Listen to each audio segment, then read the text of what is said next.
உண்டாவதாக. பூமியிலே சமாதானமும் மனுஷனில் பிரியம் உண்டாவதாக. வார்த்தை மாம்சமாகி கிருபையினாலும் சத்தியத்தினாலும் நிறைந்தவராய் நமக்குள்ளே வாசம் பண்ணினார். அவருடைய மகிமையை கண்டோம். அது பிதாவுக்கு ஒரே பிராணவருடைய மகிமைக்கு ஏற்ற மகிமையாக இருந்தது.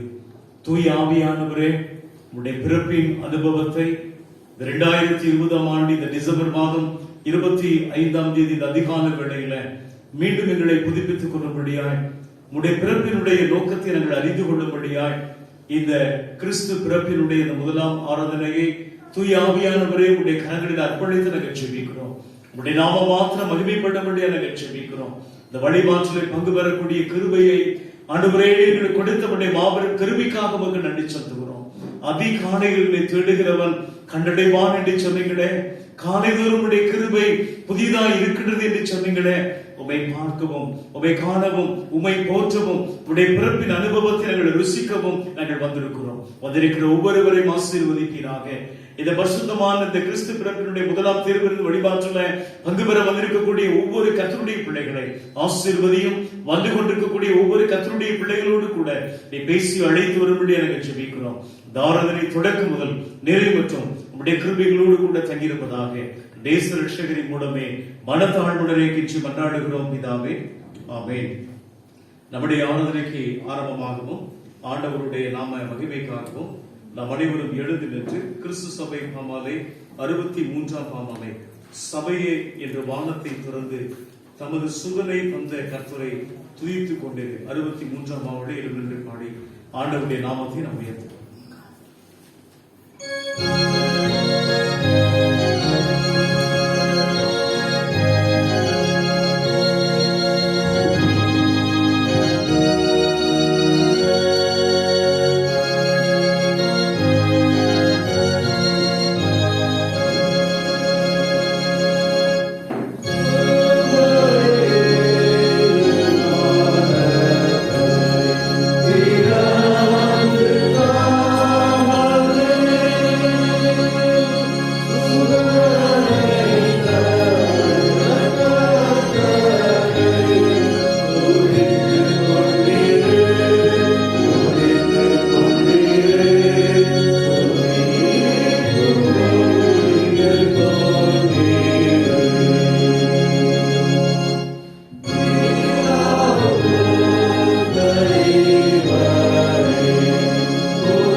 ஜெபம் செய்வோமாக.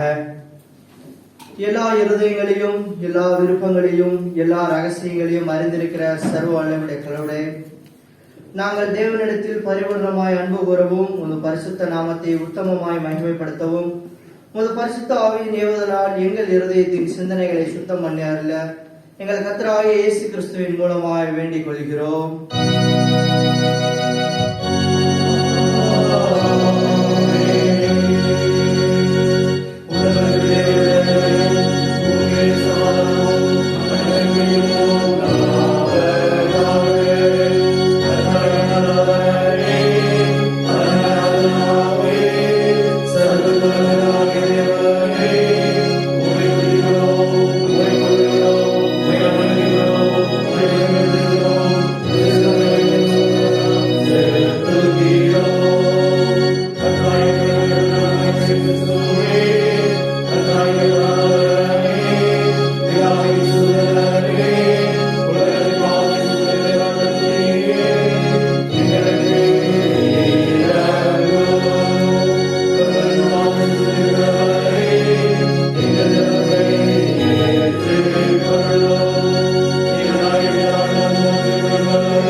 கர்த்தருடைய பரிசுத்த நாமத்துக்கு மகிமை உண்டாகட்டும்.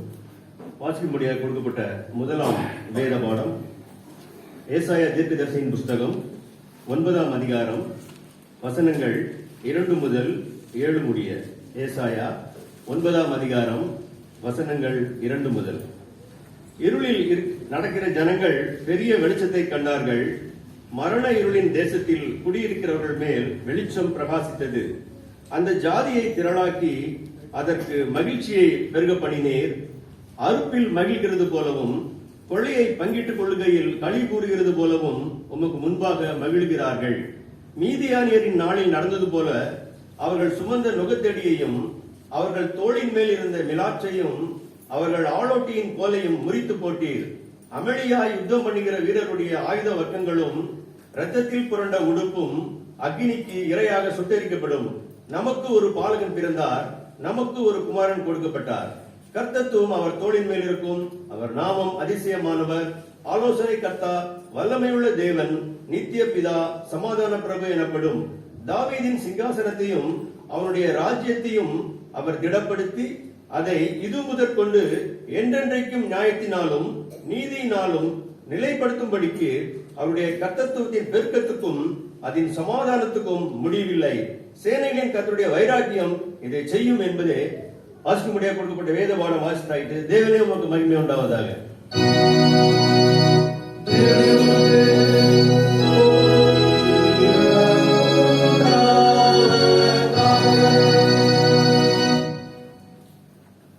வாசிக்கும்படியாக தெரிந்து கொள்ளப்பட்ட 2ஆம் வேத பாடம் அப்போஸ்தலனாகிய பரிசுத்த பவுல் எபேசியருக்கு எழுதின நிருபம் 1ஆம் அதிகாரம் வசனங்கள் 3 முதல் 14 வரைக்கும்.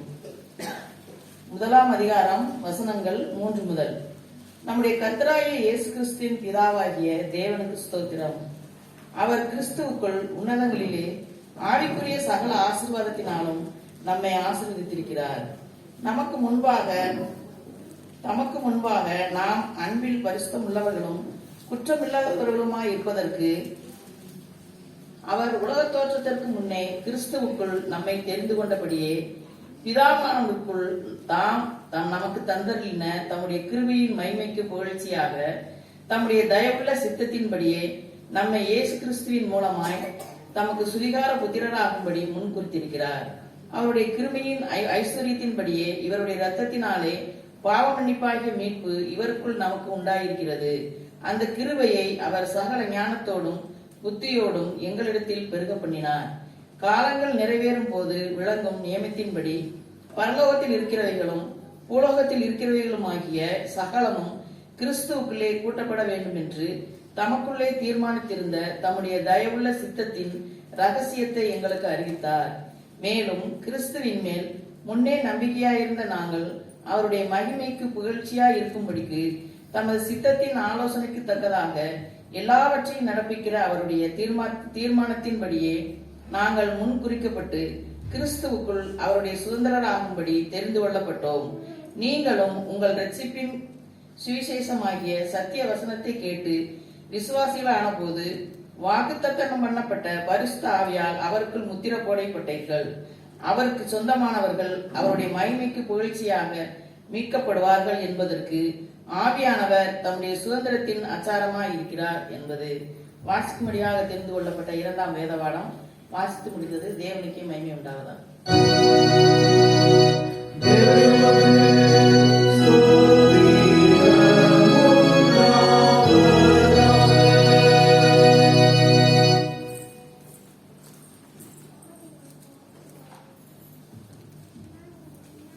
வாசிக்கும்படியாக தெரிந்து கொள்ளப்பட்ட நற்செய்தி வேத பாடம் பரிசுத்த லூக்கா எழுதின நற்செய்தி நூல் அதிகாரம் 2 வசனங்கள் 1 முதல் 14 முடிய.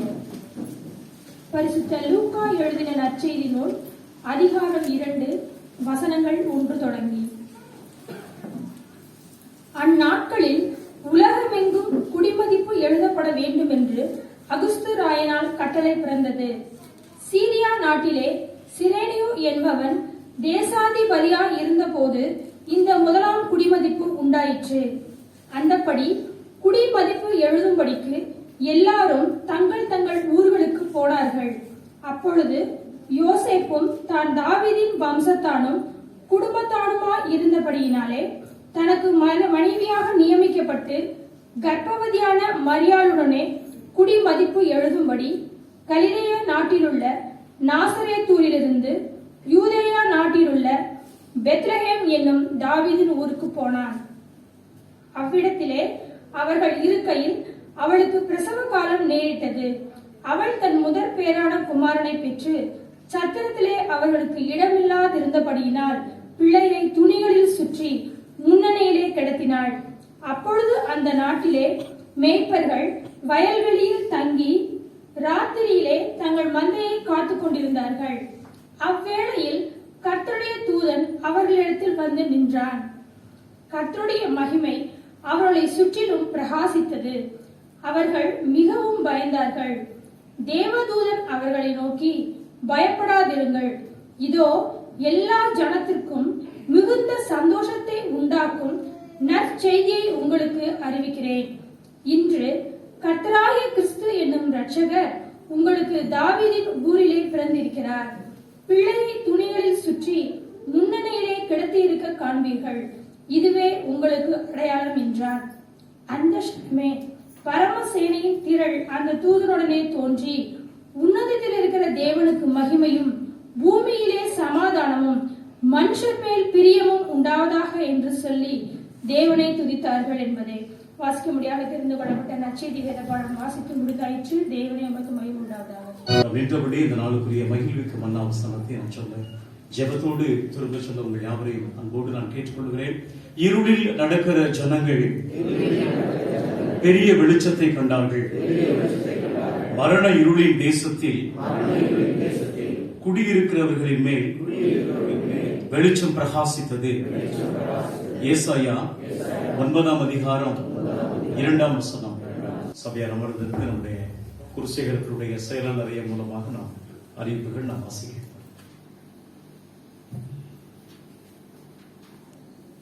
இந்த நாளிலும் இந்த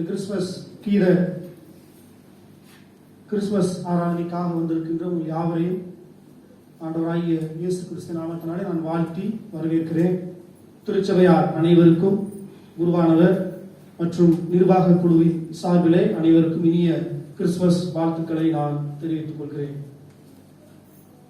பொதுவான அறிவிப்புகள்.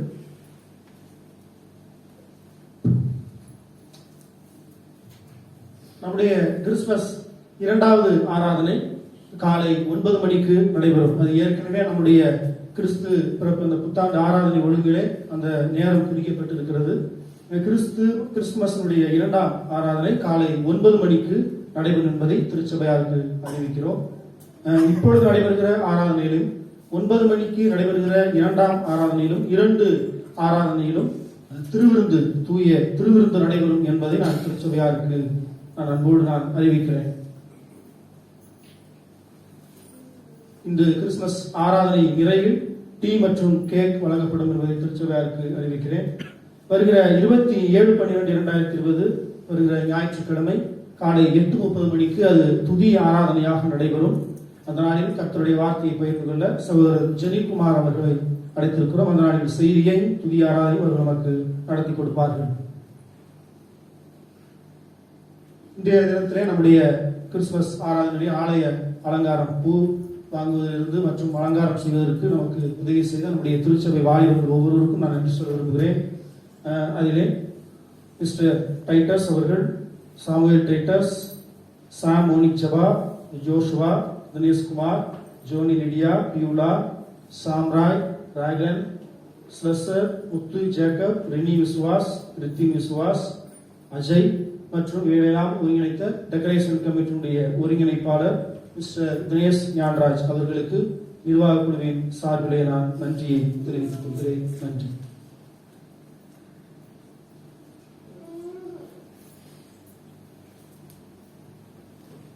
இயேசு கிறிஸ்துவின் திருப்பெயராலே இந்த 2020ஆம் ஆண்டின் அனைத்து ஒரு குடும்ப சன் ஆண்ட்ரூஸ் மக்கள் அனைவருக்கும் என்னுடைய மனப்பூர்வமான கிறிஸ்து பிறப்பின் நல்வாழ்த்துக்களை தெரிவித்துக் கொள்வேன். அல்லேலூயா. எல்லாமே ஹாப்பியா இருக்கலாமே, சந்தோஷமா. Wish you all the happy Christmas to all. ஆண்டவருடைய விலையேறப்பெற்ற மகிழ்ச்சியும் மன நிறைவும் சமாதானமும், குறிப்பாக அவருடைய பிறப்பின் அனுபவத்தை கொண்டாட வந்திருக்கக்கூடிய அனைவருடைய உள்ளங்களிலும் இல்லங்களிலும் ஆண்டவர் இயேசு கிறிஸ்துவினுடைய பிறப்பு பிறந்து நிறைவான நன்மையும் ஆசீர்வாதத்தை பெற்றுக்கொள்ள திருச்சபை போதகராக உங்கள் யாவரையும் அன்போடு கூட நான் வாழ்த்துகிறேன். குறிப்பாக இந்த சர்வீஸ்ல வழக்கம் போல் நம்முடைய ஆஃபரிங் முதலாவது பைக்காணிக்கை, நம்முடைய பைக்காணிக்கையில் முதலாவது பைக்காணிக்கையும் 2வது பைக்காணிக்கையும் ஆஸ் யூஸ்வலா வழக்கம் போல் நம்முடைய பைக்காணிக்கையை பொறுப்பாளர்கள், பாஸ்டர் கமிட்டி உறுப்பினர் இருப்பார்கள். வழக்கம் போல் தோத்திர காணிக்கையை செலுத்தி முன் வருகின்றவர்கள் 2வது காணிக்கைக்கு முன்பதாக தனிநபர் இடைவெளி பெற்று நீங்கள் ஆற்றுக்கு வந்து ஜெபிக்க தோத்திர காணிக்கை விரும்புகிறவர்கள் முன்வருமாறு அன்போடு கூட நான் கேட்டுக்கொள்கிறேன். மா என்ற பாடலை மனதில் எழுந்து பாடி முதலாவது பை காணிக்கை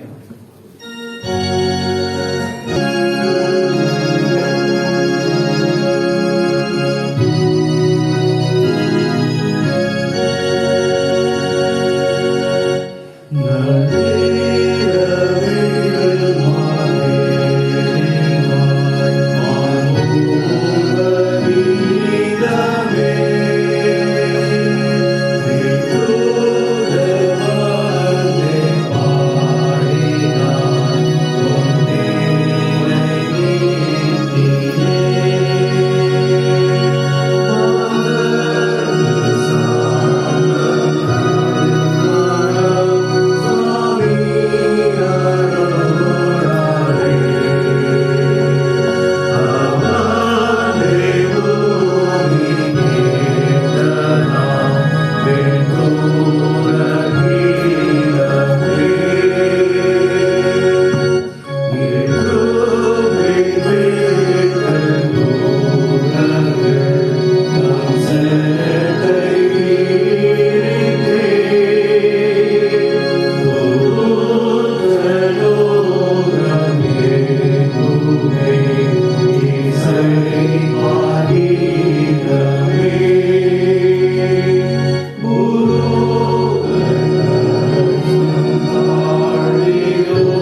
யாருக்கும் கிடைக்கக்கூடாத ஒரு கிருபை.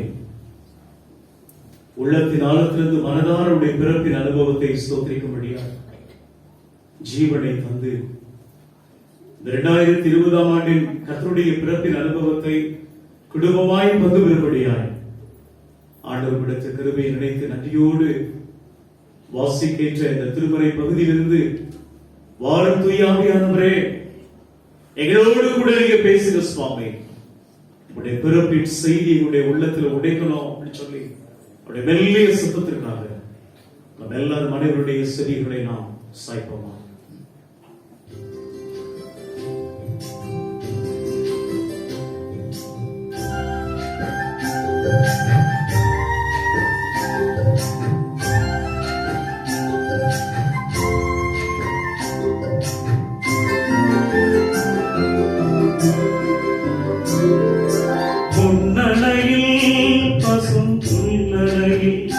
பசும் புல்லறையில் உயர் மன்னவன் இயேசுவையை காணுகின்றேன். அங்கு விண்ணவன் மாட்சியுடன் தோன்றுகின்றான். பொன்னணையில் பசும் புல்லறையில் உயர் மன்னவன் இயேசுவையை காணுகின்றேன். அங்கு விண்ணவன் மாட்சியுடன் தோன்றுகின்றான். பொன்னடையில் பசும் புல்லறையில்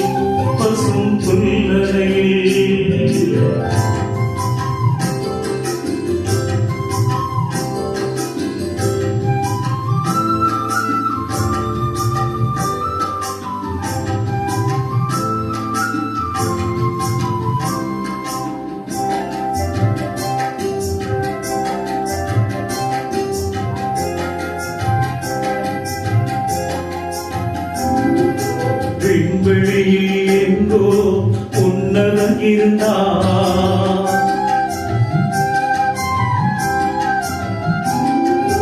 விண்வெளியில் எங்கோ உன்னதன் இருந்தார். நம் கண்களால் காணவும் இயலாதே. அவர் கருணையினை உணர்ந்திடவும் முடியாது. எனவே நம் உலகில் நம்மிடையில் நம்மவராய்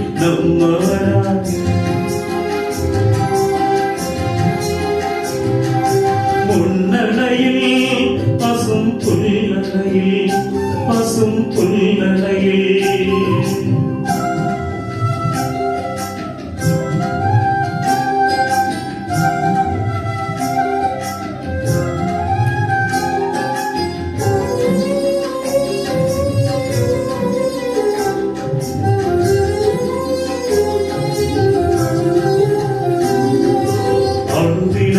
நாம் செய்யும் அலுவல்களின் வழியா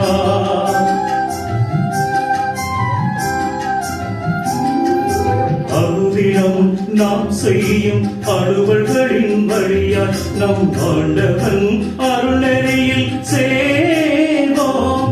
அவர் ஆட்சியரின் மாண்பினையே காணலாம். அதுவே அன்புறவில் இவ்வழியில் தன்முறையில் தோன்றுதுங்கே.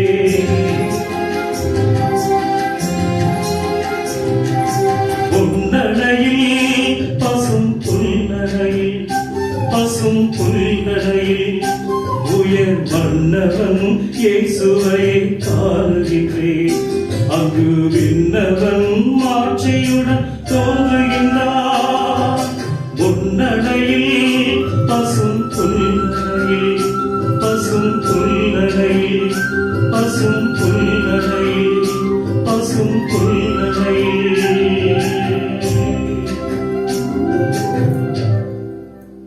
வாரும் தூயாவியானவரே, எங்களோடு கூட நீர் இருப்பதற்காக சுவாமி. இந்த உலக வாழ்விலே நம்மிடையே எங்கள் நிலையில் இமானுவேலராக இருக்கின்ற உடைய இருப்பின் நிலையையும் உடைய பிறப்பினுடைய அனுபவத்தை சுவாமி எங்களுக்கு நீ ஈவாக கொடுத்திரே. நடியோடு நாங்கள் ஸ்தோத்திரிக்கிற சுவாமி. இந்த பிறப்பின் அனுபவத்தை மீண்டும் ஒரு முறை திருச்சபைக்கு வந்து குடும்பமாக உங்களுடைய வார்த்தைக்கு ஏற்று புதுப்பித்துக் கொள்ளும்படியாய் எங்களுக்கு கொடுத்த அந்த மாபெரும் கிருபையை நினைத்து மனதார நாங்கள் ஸ்தோத்திரிக்கிற சுவாமி. வாசிக்கேற்ற இந்த திருமறை பகுதியிலிருந்து நீங்க எங்களோடு கூட பேசுங்க சுவாமி. உள்ளத்தை உடைத்து உருவாக்கி நிரப்புங்க சுவாமி. புதிய அனுபவத்தாளங்களை நிரப்பி ஆசீர்வதிக்கும்படியா நாங்கள் ஜெபிக்கிறோம். நீர் பேசும் உடைய பிள்ளைகளாக நாங்கள் கேட்கிறோம். தேச ரட்சகரின் மூலமே கெஞ்சி மன்றாடுகிறோம் பிதாவே, ஆமென்.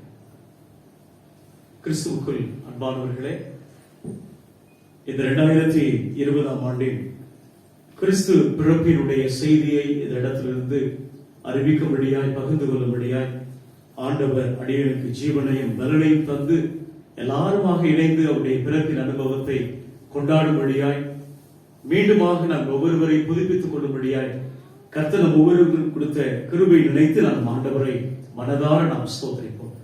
ஒவ்வொரு ஆண்டும் கிறிஸ்து பிறப்பினுடைய அனுபவத்தை ஒவ்வொரு சூழலின் அடிப்படையிலே நாம் தியானித்து வருகிறோம்.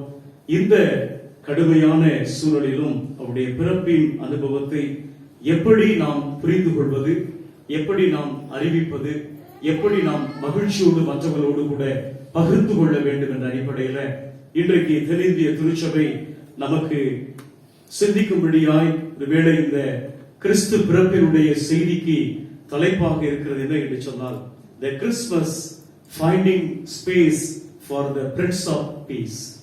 The Christmas finding space for the Prince of Peace. Christmas அமைதியின் அரசருக்கு நாம் இடம் தேடக்கூடிய இறை மக்களாக இருக்க வேண்டும். கிறிஸ்துமஸ் அமைதியின் அரசருக்கு இடம் நாம் தேட வேண்டும்.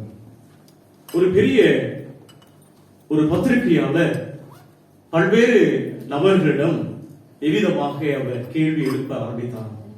அப்ப அந்த மிகப்பெரிய புகழ்பெற்ற பத்திரிகையாளர் தான் சுற்றி இருந்த மக்களை பார்த்து அவர் கேட்க ஆரம்பித்தாராம்.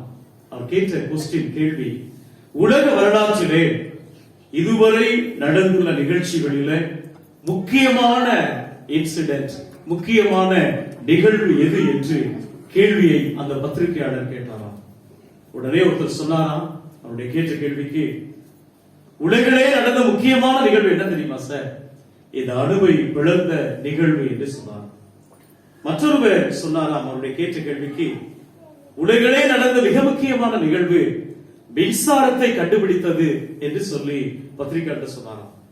இன்னும் ஒருவர் சொன்னாராம், அதை காட்டிலும் மிக முக்கியமான உலகத்தில் நடந்த நிகழ்வு மனிதன் நிலாவிற்கு சென்றது என்று அந்த கொஸ்டினுக்கு அவர் பதில் கொடுத்தார். இது போன்ற பலவிதமான ஆன்சர்ஸ், பதில்களை பலரும் அந்த பத்திரிகையாளர் கேட்ட கேள்விக்கு பதில் கொடுத்தே வந்தார்களாம். கடைசியாக 14 வயது நிரம்பிய ஒரு குட்டி பிள்ளை சிறுமி அந்த பத்திரிகையாளர் பார்த்து, சார் நான் உங்களுக்கு ஆன்சர் பண்றேன் நீங்க கேட்ட கேள்விக்கு சொல்லி அந்த 14 வயது சிறுமி சொல்லிச்சான், வரலாற்றில் மிக மிக முக்கியமான ஒரு நிகழ்ச்சி என்ன தெரியுமா சார்? வரலாற்றையே மாற்றி அமைத்தது இந்த கிறிஸ்துவின் பிறப்பு. ஹல்லேலூயா, ஹல்லேலூயா.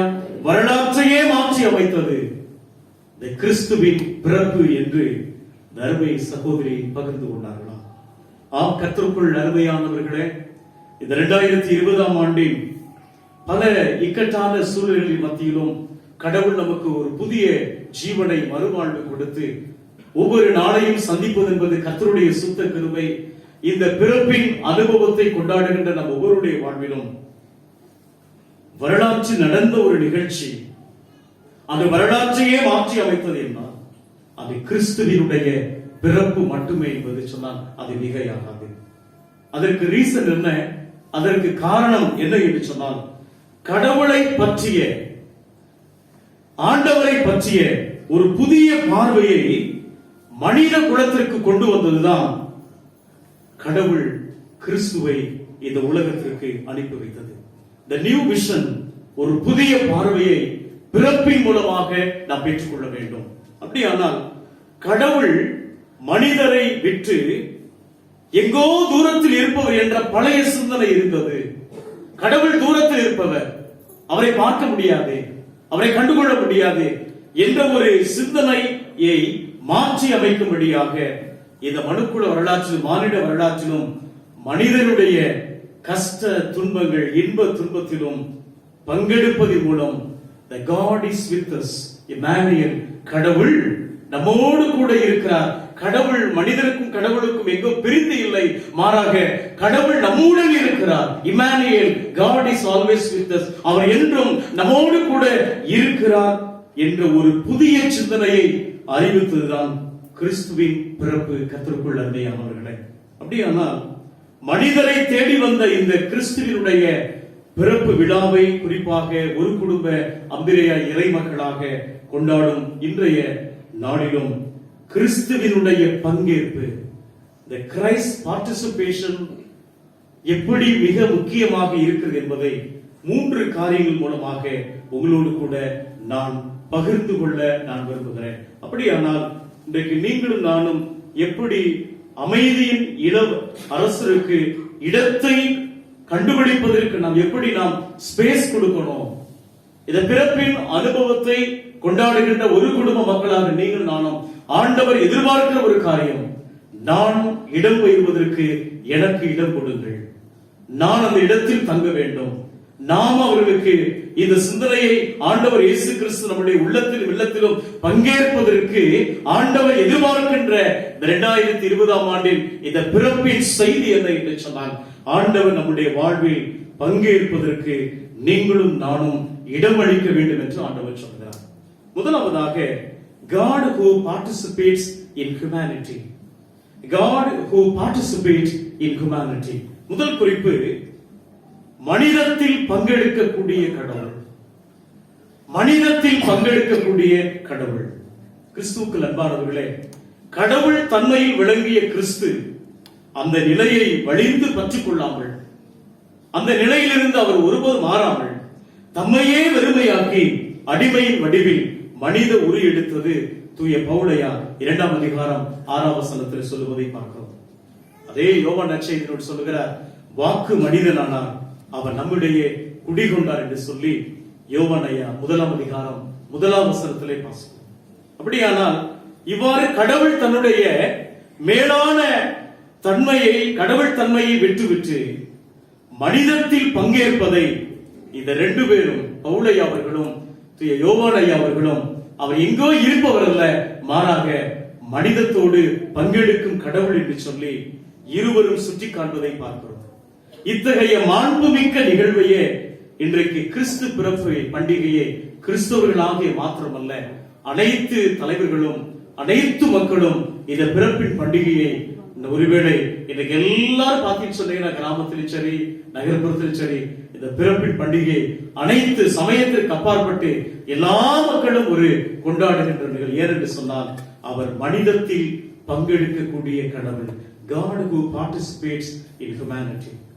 கர்த்தருக்குள் அருமையானவர்களே, இதற்கு ஆழமான அர்த்தம் என்ன என்று சொன்னால், எப்படி மனிதத்தில் கடவுள் பங்கெடுக்கிறார் என்று சொல்லுவோம் என்று சொன்னால், மனிதத்தில் தான் முழுமையாக பங்கேற்றதை சுட்டிக்காட்டும் விதமாக ஆண்டவராக இயேசு கிறிஸ்து தன்னை கடவுளின் மகன் என்று சொல்வதை விட, நான் மனுமகன், அது ஒருபோதும் நான் கடவுளின் மகன் என்று சொல்வதை விட நான் மானிட மகன் என்று சொல்லிக் கொள்வதே அவர் பெருமை கொள்வார்.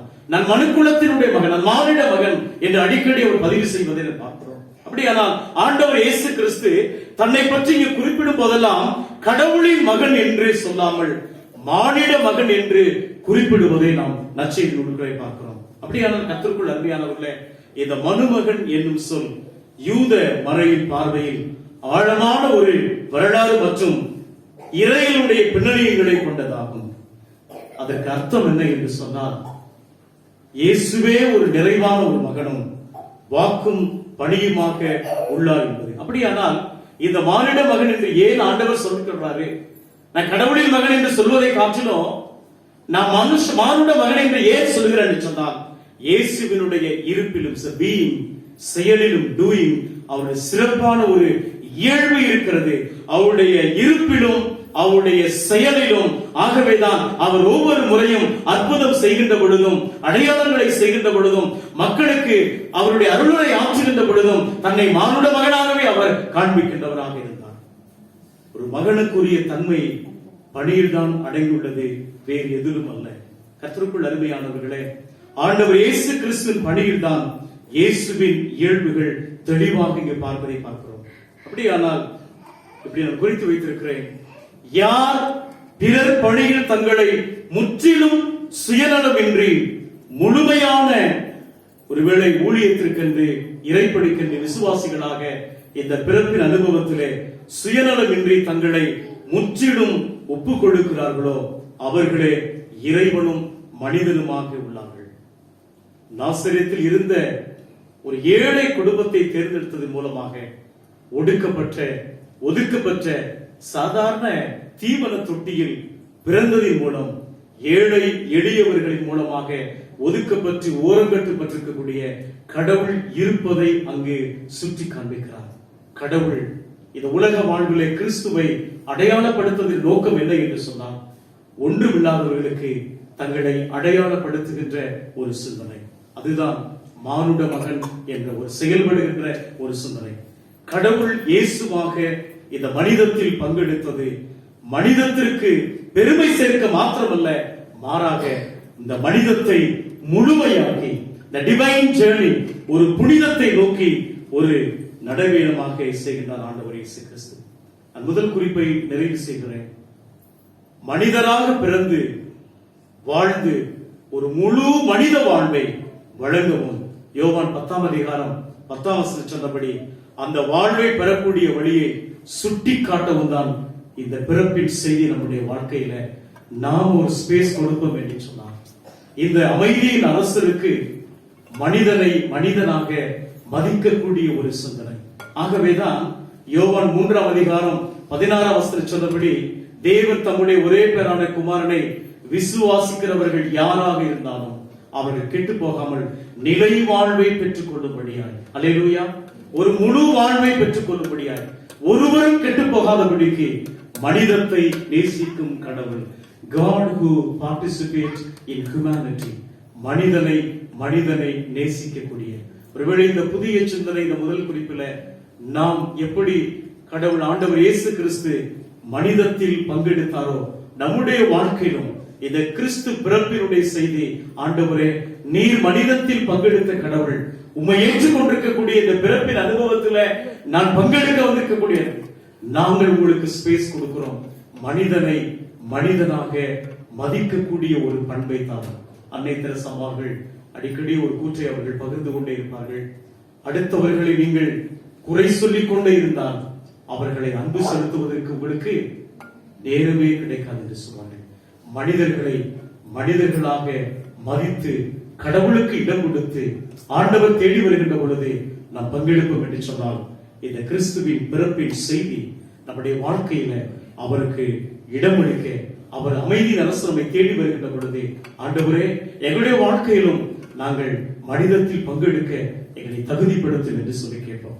இரண்டாவதாக, God who participates in suffering, துன்பத்தில் பங்கெடுக்கக்கூடிய ஒரு கடவுள். எந்த ஆண்டவர் கடவுள் மனிதத்தில் பங்கெடுக்கின்றாரோ அந்த மனிதர்கள் கஷ்டப்படுகின்ற துன்பத்தில் பங்கெடுக்கக்கூடிய ஒரு கடவுள்.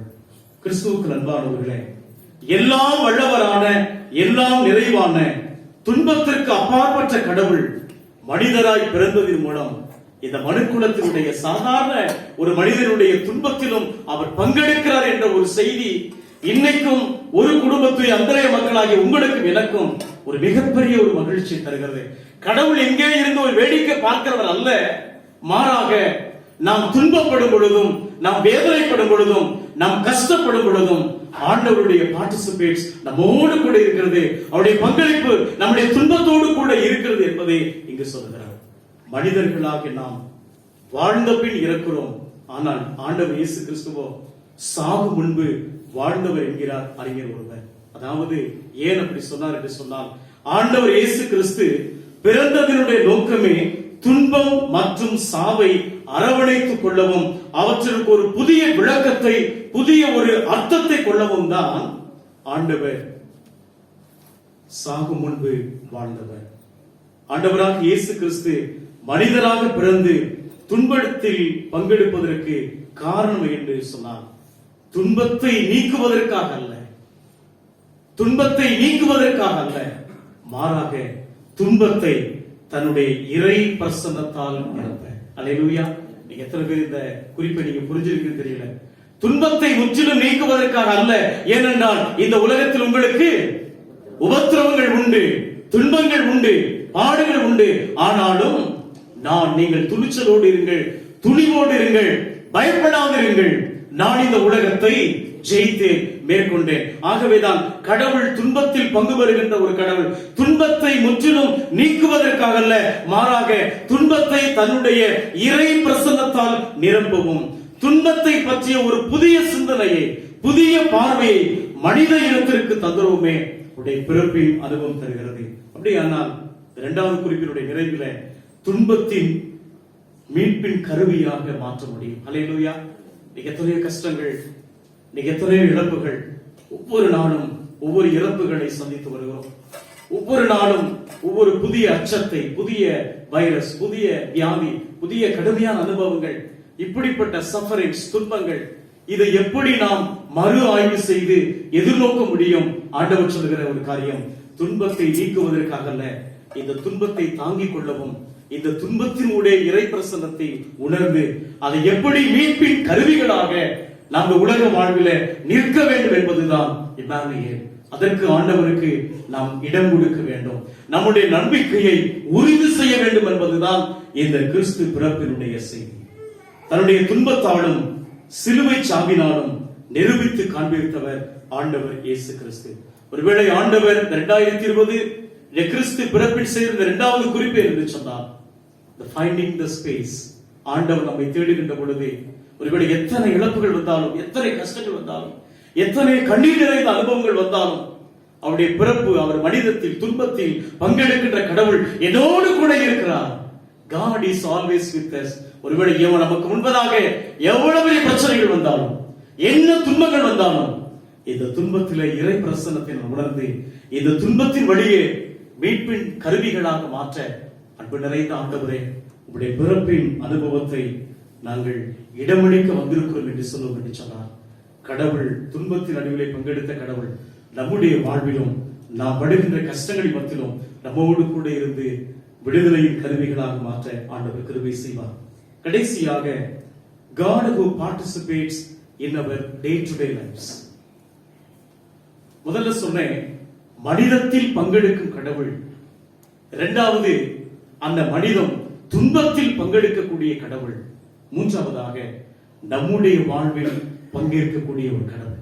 ஆகவேதான் நான் தொடக்கத்தில் சொன்னேன், ஆண்டவர் எங்கோ தூரத்தில் இல்லைங்க, ஆண்டவர் எங்கேயோ நம்மை கடந்து அல்ல, அவர் கூக்குரலை கேட்கின்ற ஆண்டவர், நம்முடைய கண்ணீரை காண்கின்ற ஆண்டவர்.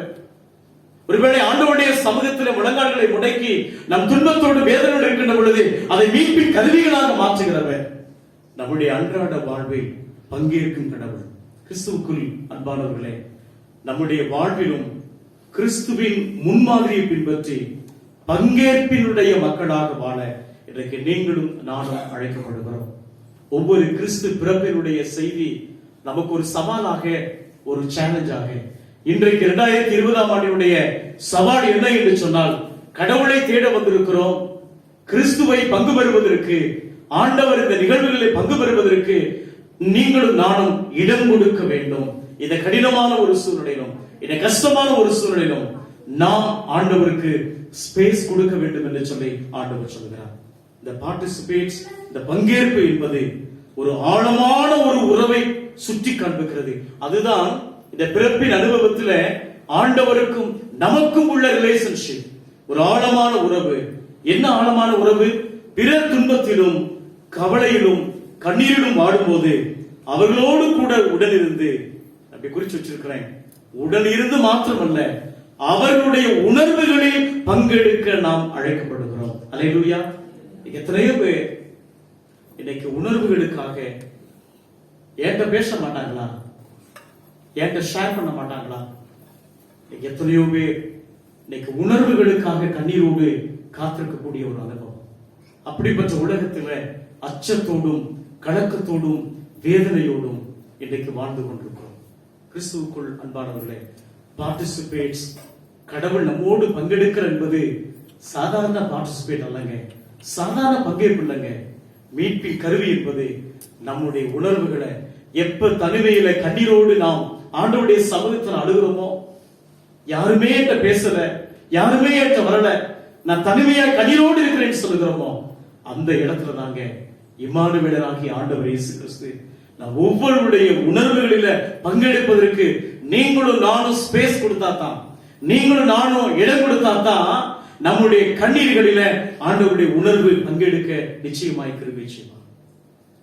பீகார் மாநிலத்தில் ஹெசாரிபத் என்ற இடத்தில் வாழ்ந்த ஒரு தலித் மக்களோடு ஆதிவாசி மக்களோடு இணைந்து அவருடைய இன்ப துன்பத்தில் ஏழ்மையிலும் பங்கெடுத்து கஷ்டத்திலும் பங்கெடுத்து அவர்களோடு ஊழியம் செய்த போதகர் தான் ஏடி தாமஸ் என்ற ஒரு குருவானவர்.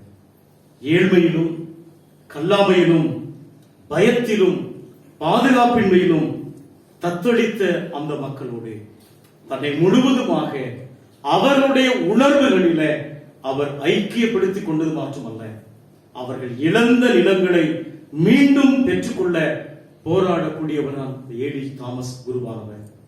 இதன் காரணமாக அந்த உணர்வுகளில் பங்கெடுத்ததன் மூலமாக அவருடைய தேவைகளை நிறைவேற்றுவதன் மூலமாக 1997 அக்டோபர் 24 கொடூரமான சித்திரவதைகளுக்கு பின் தலை வெட்டப்பட்டு அவர் கொலை செய்யப்பட்டார். கிறிஸ்துவுக்குள் அன்பானவர்களே, இயேசுவை பின்பற்றிய இந்த போதகரை போல், குருவை போல் நம்முடைய சுய நலன்களை விருப்புகளை ஒதுக்கி வைத்து விட்டு பிறருடைய உணர்வுகளை, பிறருடைய விருப்பங்களை, பிறருடைய நலன்களை நமதாக்கி மற்றவர்களுக்காக வாழ அழைப்பதுதான் இன்றைக்கு கிறிஸ்து பிறப்பின் செய்தி. Finding space for the prince of peace, அமைதியின் அரசருக்கு இடத்தை தேடுவதிலே நீங்கள் நானும் கொடுப்பது. அதற்கான அருளையும் அதற்கான ஆண்டவருடைய கிருபையை பெற்றுக்கொள்ள இந்த கிறிஸ்து பிறப்பின் செய்தி நம்முடைய வாழ்க்கையில ஒரு மிகப்பெரிய ஒரு அனுபவத்தை கொடுக்கட்டும். கடவுள் தன்மையை விட்டு மனித இயல்பில் பங்கெடுத்த இந்த கிறிஸ்துவினுடைய பிறப்பின் மைய செய்தி, அவரை ஆண்டவராக ஏற்றுக்கொண்டிருக்கக்கூடிய உங்களுடைய வாழ்க்கையிலும் என்னுடைய வாழ்க்கையிலும் கிறிஸ்துவை பின்பற்றி நாமும் பிறருடைய உயர்வு தாழ்வுகளிலும் இன்ப துன்பங்களிலும் பங்கெடுக்க அழைப்பிருக்கின்ற இந்த கிறிஸ்து பிறப்பின் 2020 ஆண்டின் செய்தி. எனவே இந்த கிறிஸ்துவின் உண்மையான அர்த்தத்தை இன்றைக்கு நீங்களும் நானும் நினைவூற்ற வந்திருக்கிறோம். இன்னைக்கு எத்தனையோ பேரண்ட்ஸ், இன்னைக்கு எத்தனையோ பேர் who lost their jobs, எத்தனையோ வேலையை இழந்திருக்கிறார்கள். இந்த கொரோனா தொற்று கிருபையினால், இந்த பேண்டமிக் சிச்சுவேஷன்ல எத்தனையோ பேர் இன்னைக்கு பெற்றோர்கள் வேலையை இழந்த ஒரு சூழல், நம்பிக்கையை இழந்த ஒரு சூழல், வேலை இழந்த பெற்றோர்கள், some family in desperate financial needs. எத்தனையோ பேர் மிகுந்த நிதி தேவைகளில் உள்ள ஒரு குடும்பம். நமக்கு தெரியாதுங்க, அவங்க உணர்வுகளை புரிந்து கொள்வதற்கு கடவுள் ஒருவர் மாத்திரம்தான். எத்தனையோ பேர் வெளியில சொல்ல முடியாம வேலைகளை இழந்து நிதி பற்றாக்குறையினால் கடினோடு இருக்கக்கூடிய ஒரு சூழல். இன்னைக்கு அநேக தனிமைப்படுத்தப்பட்டு தனிமையான ஒரு மன அழுத்தத்தை எதிர்கொண்டிருக்கக்கூடிய மக்களும் இன்றைக்கு பிறப்பின் அனுபவத்தை கொண்டாட முடியாமல் இல்லத்தில் வெளியில் இருக்கக்கூடிய ஒரு சூழல்.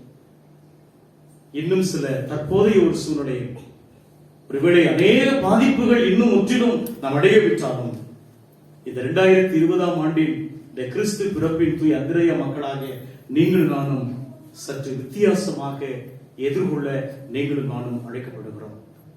We are in the same storm but not of the same boat.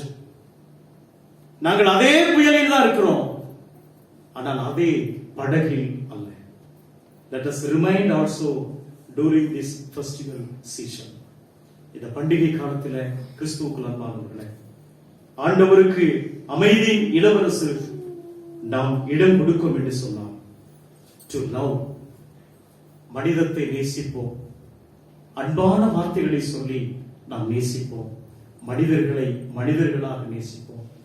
To give, ஆண்டவர் எப்படி துன்பத்தில் பங்கெடுத்தாரோ நாமும் மற்றவர்களுக்கு அவருடைய கஷ்ட துன்பங்களில நாம் கடினமான வார்த்தை சொல்லாதபடி ஆண்டவரை ஏற்றுக்கொண்டிருக்கக்கூடிய உங்களுடைய வாக்கு என்னுடைய வாக்கணும். இந்த பிறப்பின் அனுபவம் பங்கெடுப்போம். To share. நாம் எப்படி ஆண்டவருடைய அன்றாட வாழ்வில் பங்கேற்றாரோ நம்மால் இயற்றதை மற்றவர்களுக்கு நாம் நம்முடைய எக்ஸ்பீரியன்ஸை, அனுபவத்தை, நம்மால் இயன்றதை ஷேர் பண்ணி பகிர்ந்து கொடுக்கின்ற பொழுது நிச்சயமாக அமைதியின் இளவரசருக்கு, அமைதியின் அரசருக்கு, வல்ல பிதாவுக்கு நம்மை தேடி வருகின்ற பொழுது இந்த 2020ஆம் ஆண்டின் இந்த கிறிஸ்து பிறப்பின் கொண்டாட்டத்தில் இருக்கக்கூடிய நீங்கள் நானும் ஒரு அர்த்தமுள்ள ஒரு பிறப்பின் அனுபவத்தை ஆண்டவன் நம்மிலே தங்கும்படியாக அன்பையும் கொடுத்தலையும் பகிர்வதையும் எல்லாம் ஆண்டவர் நம் ஒவ்வொருவருக்கும் தந்தை மற்றவருக்கும் ஆசீர்வாதமாக இருக்க ஆண்டவர் நமக்கு கிருபை தந்து பலப்படுத்துவாராக. ஆமென். ஜெபம் செய்வோம். இரக்கத்தில் ஐஸ்வர்யம் உள்ள என் அன்பின் ஆண்டவரே, பயப்படாதீங்க. எல்லா ஜனத்துக்கும் மிகுந்த சந்தோஷமூட்டும் நற்செய்தி என்று சொல்லி அன்றைக்கு அச்சத்துடனும் கலக்கத்துடனும் இருந்த இடையர்களுக்கும் ஏழை எளிய மக்களுக்கும் உடைய பிறப்பின் செய்தி பயத்தை நீக்கியது ஆண்டவரே. இன்னைக்கு சுவாமி பயந்த உள்ளத்தோடும் நடுக்கத்தோடும் அடுத்து என்ன நடக்குமோ என்ற கலக்கத்தோடு எங்களுக்கு முன்பதாக இருந்தாலும் இன்னைக்கு உடைய பிறப்பின் செய்தி சுவாமி, ஒருவேளை நாங்கள் நம்பிக்கை இழந்த ஒரு சூழ்நிலையிலும் சிறிய கலக்கம் இருந்தாலும் நீங்க எங்களோடு கூட பேசுறீங்க ஆண்டவரே. மனிதத்தில் பங்கெடுக்கும் அன்பின் கடவுளே, துன்பத்தில் பங்கெடுக்கும் அன்பின் கடவுளே, எங்கள் அன்றாட வாழ்வில் உடைய பங்கேற்பு, எங்களுடைய உணர்வுகளில உடைய பிரசன்னம் இருப்பதற்காக உமக்கு நன்றி. உடைய பிறப்பின் செய்தி எங்கள் ஒவ்வொருடைய உள்ளத்திலும் சுவாமி நம்மிடையே உடைய கிருபை நான் இருப்பதற்காக உமக்கு நன்றி. எங்களுக்கு நீங்க இருக்கிறீங்க ஆண்டவரே. இந்த பிறப்பின் அனுபவம் இம்மானுவேலராக எங்கள் உள்ளத்திலும் இல்லத்திலும் நாங்கள் மற்றவர்களை, மனிதத்தை நேசிக்கவும், மற்றவர்களுக்கு கொடுத்து துன்பத்தில் பங்கு பெறவும் அன்றாட வாழ்வில் முழு பங்கேற்பின் மூலமாக உமக்கு நாங்கள் இடத்தை கொடுக்க உதவி செய்யும். அப்படிப்பட்ட வாழ்வுக்கு நேராக இந்த பிறப்பின் கொண்டாட்டத்தில் மற்றவர்களோடு கூட பகிர்ந்து கொள்ள உதவி செய்யும். தேச ரட்சகரின் மூலமே கெஞ்சி மன்றாடுகிறோம் பிதாவே. நாம் அனைவரும் எழுந்து நின்று இரண்டாவது பைக்காணிக்கையாக கீர்த்தனை 20ஆம் கீர்த்தனை ஆதி திருவார்த்தை பாடலை பாடி இரண்டாவது பைக்காணிக்கை Thank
you.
திருவிருந்து ஆராதனைக்காக நாம் ஆயத்தப்படுவோம். ஏற்கனவே நம்ம வழக்கப்படி தனிநபர் இடைவெளி வச்சு இந்த கிரீன் கலர் இந்த சேர் போட்டிருக்கபடி 10 பேராக தயவு செய்து நீங்கள் வந்து அவருடைய திருவிருந்தை பங்கு பெற உங்கள் யாவரையும் அன்போடு கூட நான் கேட்டுக்கொள்கிறேன்.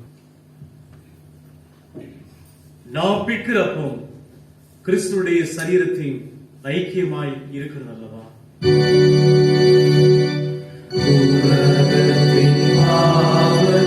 சுமந்து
மூலமாக மீட்கப்பட்ட ஆண்டவராகிய இயேசு கிறிஸ்து வெளியிடப்பட்ட ஜீவ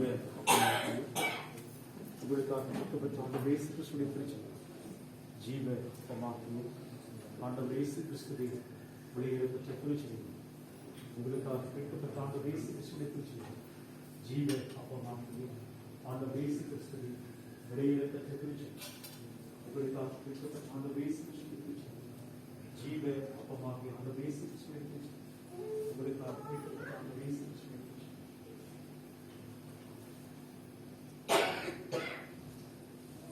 சமாதானத்தோடு புறப்பட்டு போங்கள். ஆண்டவர் இயேசு கிறிஸ்துடைய மெய் சமாதானம் உங்கள் அனைவரோடும் கூட இருப்பதாக. ஆமென்.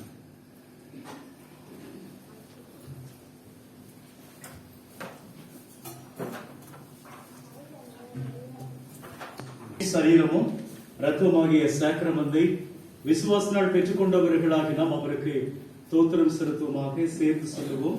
ஆமென். தேவனுக்கு துதியும் மகிமையும் ஞானமும் தோத்திரமும் கனமும் வல்லமையும் பலமும் சதா காலங்களில் உண்டாவதாக. ஆமென். கிருபை நிறைந்த எங்கள் அன்பின் ஆண்டவரே, நடியோடு நாங்களுமே துதிக்கிற கர்த்தாவே, நாங்களுமே ஸ்தோத்திரிக்கிறோம். அப்பா, இவ்வாண்டினுடைய உடைய பிறப்பின் அனுபவத்தை தூய ஆவியானவரே ஒரு குடும்பமாக இந்த காலை வேளையில இணைந்து ஒரு மனப்பாட்டோடு இணைந்து ஸ்தோத்திரிக்கும்படியாய் இந்த நாளிலே உங்களுக்கு இடமளிக்க வேண்டும் என்ற ஒரு செய்தியை எங்களோடு கூட நீங்க பகிர்ந்து கொண்டீங்களே, எமக்கு ஸ்தோத்திரம். உடைய பிறப்பின் செய்தி எங்களுக்கு நம்பிக்கையூட்டுகின்ற ஒரு செய்தி. எங்களோடு ஆண்டவர் எங்களுடைய துன்பத்திலும் எங்கள் அன்றாட வாழ்விலும் நீ இருக்கக்கூடியவர் என்பதை மீண்டும் ஒரு முறை நாங்கள் புதுப்பித்துக் கொள்ளும்படியாய் ஆண்டவரே, இந்த நம்பிக்கையற்ற ஒரு சூழ்நிலையை இன்னும் நாங்கள் ஆண்டவரே துன்பத்தை மீட்பின் கருவிகளாக மாற்றுவதற்கு துன்பத்திலும் இறை பிரசன்னத்தை உணர்ந்து கொள்ள ஆண்டவரே எங்களுடைய உணர்வுகளில் இருப்பதற்காக நாங்கள் உமக்கு நன்றி செலுத்துகிறோம். எங்களோடு கூட நீங்க இருந்தீங்களே, உமக்கு நன்றி ஆண்டவரே. எங்களோடு கூட உடைய பிரசனம் இருந்ததற்காக உமக்கு தோத்திரம். இந்த கிறிஸ்து பிறப்பினுடைய இந்த முதலாம் திருவிருந்து ஆராதனையிலே பங்கு பெற்ற ஒவ்வொருவரையும் பேர் பேராக தனித்தனியாக நீங்கள் ஆசீர்வதிங்க சுவாமி. வந்து பங்கேற்பது உடைய நிறைவான ஒரு ஆசீர்வாதத்தை பெற்றுக்கொள்ள கர்த்தர் உதவி செய்கிறாங்க. அம்மாமார், ஐயாமார், குட்டி தம்பி தங்கைகள், வாலிப சகோதர சகோதரிகள் எல்லாரும் மகிழ்ச்சியோடு மனநிறைவோடு கடந்து போக தூய ஆவியானவரே உதவி செய்யும்படியா நாங்கள் செபிக்கிறோம். அப்படி மகிழ்ச்சியினாலும் அன்பினாலும் கருவியினாலும் நிரப்பியதற்காக நாங்கள் நன்றி செலுத்துகிறோம். ஐயா, தொடர்ந்து ஆசீர்வதிங்க ஆண்டவரே. இந்த வழிபாட்டில் பங்கு பெற முடியாமல் முதுமையிலும் பலவீனமான சூழ்நிலையில் வெள்ளத்தில் இருக்கக்கூடிய அத்தனைகளுடைய ஒரு குடும்ப இறை மக்களுக்காக செபிக்கிறோம். என்னுடைய பிறப்பவர்களுக்கு ஆண்டவரே பலவீனமாக இருக்கக்கூடிய சூழ்நிலையில கர்த்தரோடு கூட இருந்து பலப்படுத்துமான செபிக்கிறோம். ஒருவேளை பணி நிமித்தம், படிப்பு நிமித்தம் ஆண்டவர் எங்களோடு கூட இல்லாத எங்களுடைய பிள்ளைகள் வெளியூர் நாடுகளில் வெளிமாநிலங்களில் இருக்கக்கூடிய பிள்ளைகள் நினைவு நமக்கு நன்றி செலுத்துகிறோம் சுவாமி. அவர்கள் நினைவு கூறுகின்ற பொழுது, உடைய பிறப்பை கொண்டாடுகின்ற பொழுது அவங்களோடு கூட நீங்க இருந்து சுவாமி உடைய அனுபவத்தை பெற்றுக்கொள்ள நீங்க உதவி செய்யுங்க சுவாமி. அந்த நம்பிக்கையோடு கடந்து போக நீங்க உதவி செய்யுங்க. உடைய நாமத்தை நாங்கள் உயர்த்தினோம். உண்மையாகவே மெய்யாகவே உடைய பிறப்பின் செய்தி எங்களுடைய வாழ்க்கையில ஒரு நம்பிக்கையின் செய்தியாக எங்களுடைய உணர்வுகளில் இருக்கின்ற ஒரு நம்பிக்கையோடு கடந்து போக நீங்க உதவி செய்யுங்க சுவாமி. தொடர்ந்து உடைய மேலான கிருபையும் சமாதானங்களை விளையாடுத்தோம். தேச ரட்சகரின் மூலமே மனத்தாழ்வுடனே கெஞ்சி மன்றாடுகிறோம் பிதாவே, ஆமென். எல்லா புத்திக்கு மேலான தேவ சமாதானம் உங்களோட கூட இருந்து நீங்கள் தேவனையும் அவருடைய குமாரனாகிய நம்முடைய நாதர் இயேசு கிறிஸ்துவை பற்றிய அறிவிலும் அன்பிலும் நிலைத்திருக்கும்படி உங்கள் இருதயத்தையும் சிந்தையும் காக்க கடவுது பிதா, குமாரன், பரிசுத்த ஆவியுமாகிய சர்வ வல்லமை பொருந்திய தேவனுடைய ஆசீர்வாதம் உங்களுக்குள்ள இருந்து எப்பொழுது உங்களுடைய கூட நிலைத்து நிற்க கடவுது.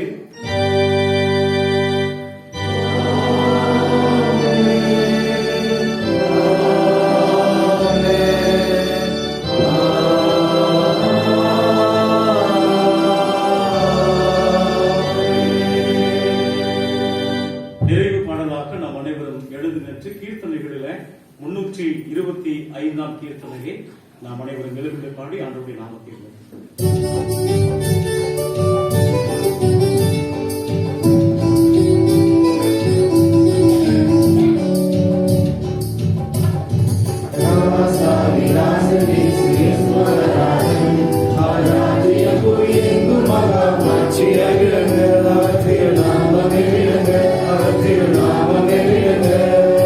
Hallelujah, hallelujah, hallelujah.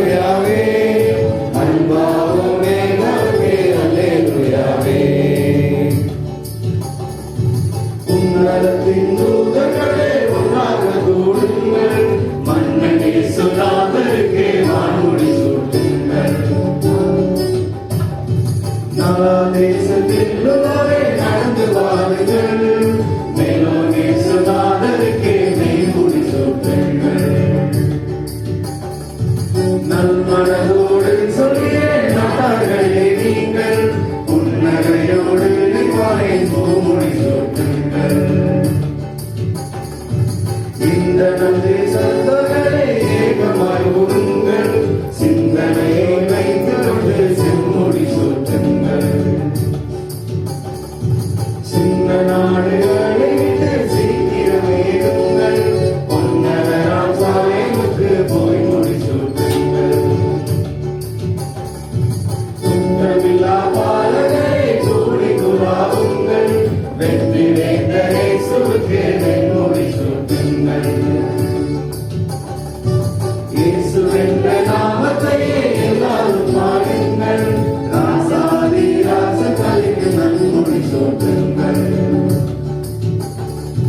சகல கூட்டத்தார்களே சந்தகம் செய்யுங்கள் மகத்தராசரீகரே மாமுடி சூட்டுங்கள் ராசாதி ராசனேசு இயேசு மகராஜன் அவர் ராஜ்ய புவி எங்கும் மகாமாட்சி அருளுங்க அவர் திருநாமமே விளங்க அவர் திருநாமமே விளங்க அல்லேலூயா அல்லேலூயா அல்லேலூயாவே அல்பாவோமே அவரே அல்லேலூயாவே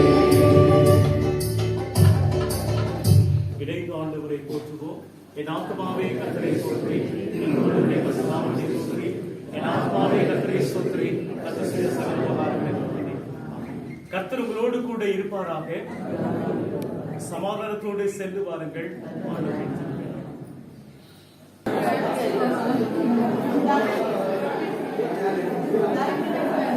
நான் சாப்பிட்டேன்.